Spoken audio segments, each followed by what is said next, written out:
Hey everyone, this is Sam again from Booredatwork.com. We're taking a look at the LG Viper from Sprint, and this is actually Sprint's foray into the 4G LTE market, or I would say LG's foray into Sprint's 4G LTE market. Now, you might be raising an eyebrow thinking, hey, it's Sprint, and you're saying 4G, and you're using LTE all in the same sentence. But guess what? Sprint might not have launched its 4G LTE service yet. However, LG has taken this a step further and basically preempted people's adaptation of this device. Now, one thing to point out first about the device is that this device is on the cheap side. We're talking less than $100. We're talking less than $50 if you're buying it from Best Buy or Amazon. Amazon will literally give you a penny back for buying this device. They're literally asking you to take the device. Now, what would Best Buy do? Best Buy is willing to give you the device for $19.99. Both Amazon and Best Buy's offers are based on a two-year agreement. So, and that's basically a two-year agreement with Sprint. So let's take a look at the device here. I'll pop that out. As you can tell, this device has been opened, but for your benefit, I put it back in the box and I'm taking it all out. This was actually originally boxed. So we'll take the screen off and let's turn the device on. While we're turning the device on, I'm going to go ahead and just show you exactly what comes in the box. You have the, the getting started instruction manual in several different languages, and you have the important information for your, LG Viper 4G LTE. So that's what you have. You have, I believe this is a warranty, or it's a thank you for purchasing. Thank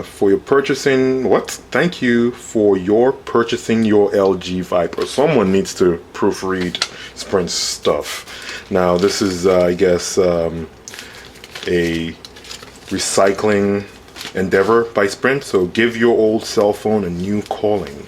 Great.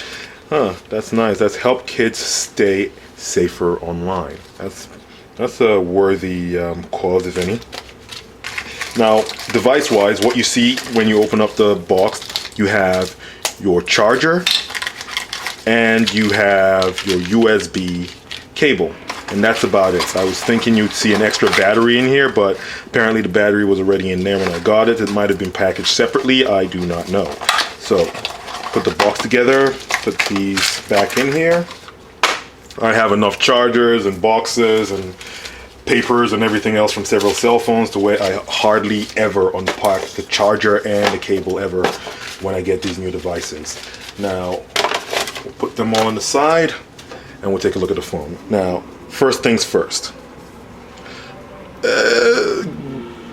I'm not going to say the phone is thick. I'm just going to say it is a pretty it's a substantial. It's I wouldn't say substantial. I guess substantial is not the right word. It is there.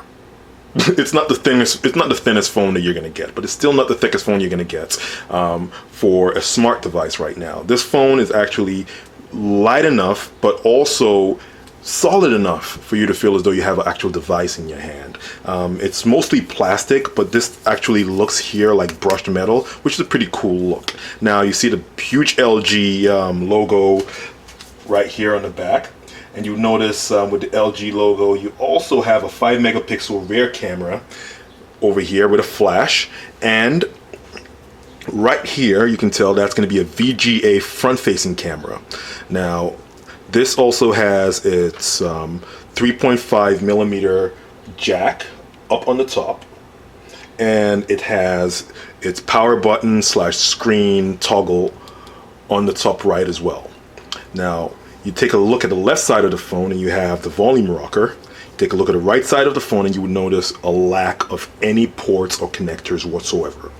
Now, at the bottom of the phone, you can see the microphone, and at the top of the phone, obviously, the earpiece.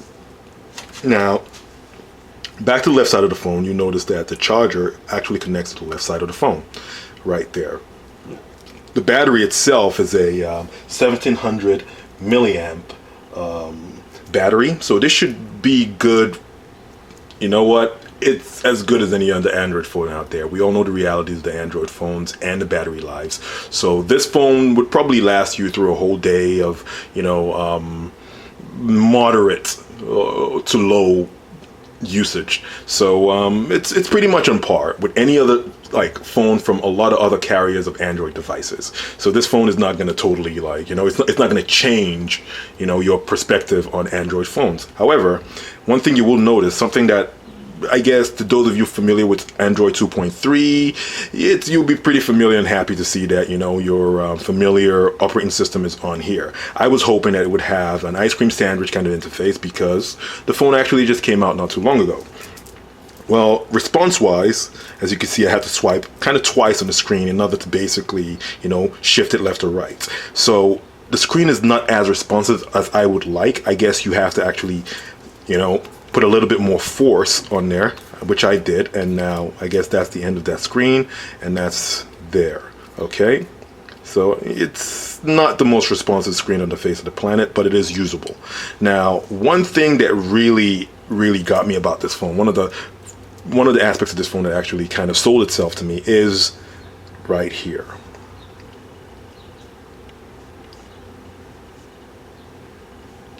Google Wallet, which I haven't set up on this device because it is not my personal device.